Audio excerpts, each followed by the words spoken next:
ఓం నమో నారాయణాయ నమశివాయ. మహాభారతంలో ఆది పర్వం అండి. అందులో 228వ అధ్యాయం. జనమేజయుడు అడుగుతున్నాడు, వనాన్ని పూర్తిగా తగులుబెట్టిన అగ్ని ఎందుకు ఈ 4 శరజ్ఞకాలను దహించలేదో చెప్పండి అన్నారు. సేమ్ మొన్న మనకు వచ్చిన డౌట్. అశ్వశేనుడు, మయుడు 4 శరజ్ఞజ్ఞాలను చంపకుండా వదిలిపెట్టారు కదా.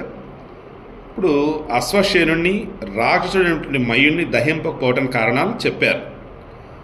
శరజ్ఞకాలని దహింపకపోవటానికి కారణం చెప్పలేదు.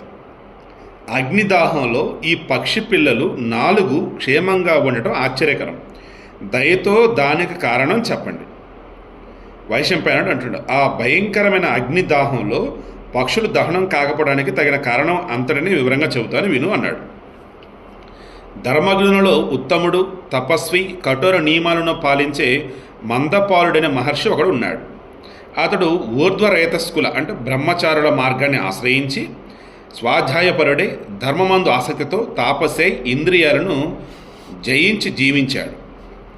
అతడు తపస్సు పూర్తి చేసి దేహం విడిచి పితృలోకానికి వెళ్ళినా ఆ తపస్సుకు సత్కర్మలకు తగిన ఫలాన్ని అక్కడ పొందలేకపోయాడు. తపస్సు చేత జయించిన నిష్ఫలాలైనటువంటి లోకాలను చూచి ఆ మహర్షి యమధర్మరాజు సమీపానికి పోయి దగ్గరలోని దేవతలను అడిగాడు. అప్పుడు మందపాలుడు అన్నాడు, నేను తపస్సు చే సంపాదించిన ఆ లోకాలు ఏ కారణంచే మూసివేయబడ్డాయి? నేను సత్కర్మలను చేసినా తగిన ఫలితాన్ని ఇక్కడ ఎందుకు పొందలేకపోతున్నాను? ఇక్కడ దేవతలారా, ఏ లోపం చేత ఈ లోకం మూసివేయబడిందో ఆ కర్మను తిరిగి ఆచరిస్తాను. మీరు ఆ సత్కర్మను నాకు ఉపదేశించండి అన్నాడు. అప్పుడు దేవతలు పలికారు, బ్రాహ్మణుడా, మానవులు రుణగ్రస్తులై భూలోకంలో పుడతారు. దానిని గూర్చి చెబుతారు.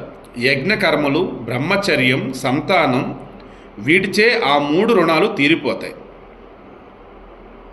సంశయం లేదు. యజ్ఞం, తపస్సు, వేదాధ్యయనాలచే ఆ రుణమంతా తీరుతుంది. నీవు తాపస్వి, యజ్ఞకర్తవు అయ్యావు. సంతానం మాత్రం నీకు లేదు. నీకు సంతానం లేకపోవటం వలన కర్మలచే సాధింపబడినటువంటి లోకాలు మూసివేయబడ్డాయి. ముందు సంతానాన్ని కని ఆపై పుష్కల భోగాలను అనుభవించు.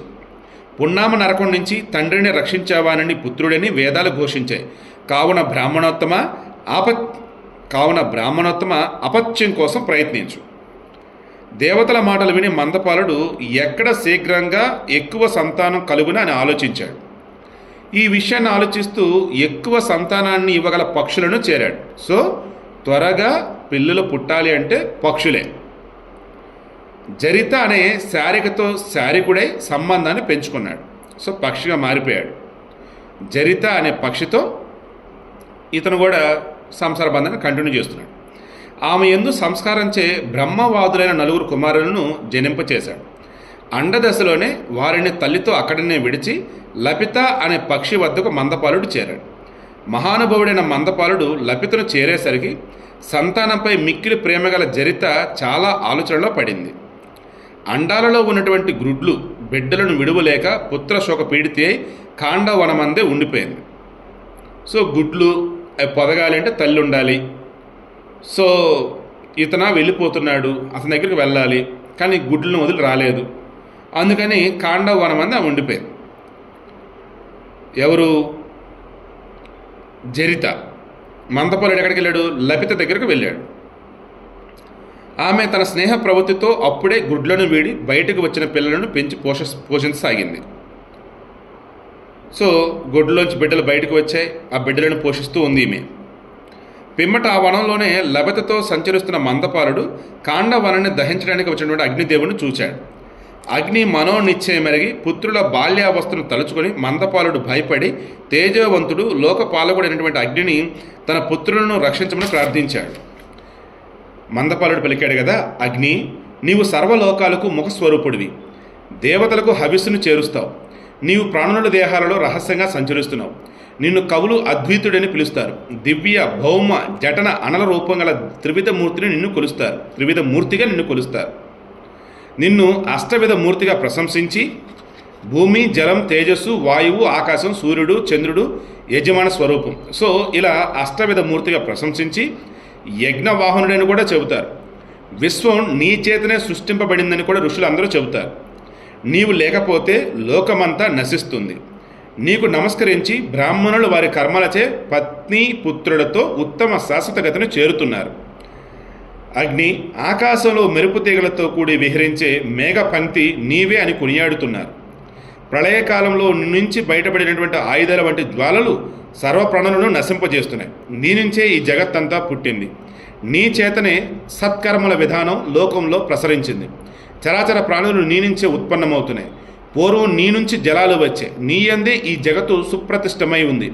హవ్య కవ్యాలు నీ యందు స్థిరంగా ప్రతిష్ఠింపబడ్డాయి. నీవు అగ్నివి, నీవే బ్రహ్మవు, నీవే బృహస్పతివి. అశ్విని కుమారులు కూడా నీవే. సూర్యచంద్రులు, వాయువు కూడా నీ స్వరూపాలే. రాజా, మందపాలనుచే పొగడబడినటువంటి అగ్ని అమిత తేజస్వైనటువంటి మందపాలన విషయంలో ప్రసన్నుడై నేను మీకు ఏమి చేయదును అన్నాడని చెప్పేసి వైశంపాయనుడు జనమేజయునికి చెప్తున్నాడు. అంజలి ఘటించి మందపాలుడు అగ్నితో కాండవ దహన సమయంలో నా పుత్రులను విడిచిపెట్టు అన్నాడు. అట్లే ఆయన అగ్ని ప్రతిజ్ఞ చేసి వారిని విడిచి కాండవ వనాన్ని మాత్రం దహించాలనే తలంపుతో ఉన్నాడు. అగ్ని మండుతుండగా మిక్కిలి దుఃఖితులై వెదతో ఉద్విగ్నమైనటువంటి పక్షులు తమ రక్షకును కానలేకపోయాయి. సో ఆ పక్షులు ఎవరు ఇప్పుడు మమ్మల్ని కాపాడతారని తెలుసుకోలేకపోయాయి. ఆ చిన్న పిల్లలను గూర్చి విన్న దీనురాలైన తల్లి జరిత శోకంతో దుఃఖంతో విలపించసాగింది. జరిత చెప్పింది, భయంకరుడైనటువంటి ఈ అగ్ని వనాన్ని దహిస్తూ ఇటువైపు వస్తున్నాడు. అతడు జగత్తును భస్మం చేసి నా దుఃఖాన్ని పెంచుతాడు. సాంసారిక జ్ఞానం లేని ఈ చిన్న చిన్న పక్షి పిల్లలు నన్ను ఆకర్షించాయి. రెక్కలు రాలేదు, కాళ్ళు కూడా సరిగా ఏర్పడలేదు. ఈ పిల్లలే మా పితృదేవతలకు దిక్కు. అందరినీ భయపెడుతూ చెట్లను కూడా ఆస్వాదిస్తూ ఈ అగ్ని ఇటే వస్తున్నాడు. రెక్కలు రాని ఈ పిల్లలు నాతో ఎగరలేవు.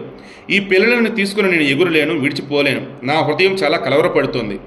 నేను ఏ పిల్లను విడుస్తాను, ఏ పిల్లను తీసుకుని ఎగురుతాను, ఏది చేసి కృతకుచ్చురాలను అవుతాను? పిల్లల్లారా ఆలోచన చెప్పండి అంది. ఎంతసేపు ఆలోచించినా మిమ్ము విడిపించే ఉపాయం ఏది కనపడటం లేదు. నా రెక్కలతో మిమ్మల్ని కప్పుతాను, మీతో సహా మరణిస్తాను. పుత్రులారా, నిర్ధేయుడైనటువంటి మీ తండ్రి ఇదివరకే చెప్పి వెళ్ళాడు. జరితారీ కులంలో పెద్ద, కావున కులరక్షణ అతనిపై ఉంటుంది. సారిశుక్రుడు రెండోవాడు. పితృదేవతల కులవృద్ధి ఇతనిచే జరుగుతుంది. స్తంభమిత్రుడు తపస్సు చేస్తాడు. ద్రోణుడు బ్రహ్మవాదుల్లో శ్రేష్ఠుడు అని. నాపై గొప్ప కష్టమైన ఆపద వచ్చి పడింది. ఈ నలుగురు పిల్లల్లో ఎవరిని తీసుకుని బయటపడగలను? ఏం చేస్తే పని నెరవేరుతుంది? ఈ విధంగా ఆలోచిస్తూ జరిత భయవిహ్వల అయింది. భయవిహ్వల. కానీ తన పిల్లలను రక్షించుకునే ఉపాయం ఏది ఆమె బుద్ధికి తోచలేదు. ఈ విధంగా భయవిహ్వలైనటువంటి తల్లిని చూచి పిల్లలు తల్లితో అమ్మా, నీవు మాపై ప్రేమను వదిలి అగ్ని లేని చోటుకి ఎగిరిపో. అమ్మా, మేము నశించినా నీకు పిల్లలు కలగటానికి అవకాశం ఉంది. కానీ నీవు నశిస్తే మన కుల పరంపర మిగలదమ్మా. నువ్వు వెళ్ళిపో. అమ్మా, ఈ రెండు పక్షాలను బాగా ఆలోచించి ఏది మన కులానికి శ్రేయస్కరమో దానిని గురించి ఆలోచించు. దానిని ఆచరించడానికి నీకు ఇది తగిన సమయం. ఇందులో చాలా ఇంపార్టెంట్ ఉందండి. అక్కడ ఉంటే ఖచ్చితంగా చచ్చిపోతాం. అక్కడి నుంచి వెళ్తే కనీసం మనమన్నా బతుకుతాం, మనతో పాటు మనం చనిపోయినా.